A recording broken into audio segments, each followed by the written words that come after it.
নাটোর কারিগরি প্রশিক্ষণ কেন্দ্র থেকে এসএসসি পরীক্ষায় অংশ নিয়ে জিপিএ 3.96 পেয়ে উত্তীর্ণ হয়েছে সোহান। তবে তার অনুভূতিটা একটু ভিন্ন, কেননা তার সঙ্গে এসএসসি পাশ করেছেন তার মা ও খালা। তারা হলেন ইউপি মেম্বার নাসিমা বেগম ও হালিমা বেগম। রবিবার এসএসসি ও সমমানের পরীক্ষার ফলাফলে এ তথ্য জানা যায়। নাসিমা বেগম ওমরগাড়ি ফাজিল মাদ্রাসার ভোকেশনাল শাখার কারিগরি শিক্ষা বোর্ড থেকে জিপিএ 3.64 এবং একই মাদ্রাসা থেকে হালিমা বেগম জিপিএ 3.89 পেয়ে উত্তীর্ণ হয়েছেন। নাসিমা বেগম নলডাঙ্গা উপজেলার বি প্রবেলখড়িয়া ইউনিয়নের মির্জাপুর দিয়ারপাড়া গ্রামের বাসিন্দা। তিনি বি প্রবেলখড়িয়া ইউনিয়নের 4, 5 ও 6 নম্বর ওয়ার্ডের সংরক্ষিত নারী মেম্বার।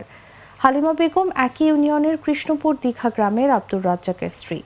তিনি একই ইউনিয়নের 7, 8 ও 9 নম্বর ওয়ার্ডের সংরক্ষিত নারী মেম্বার।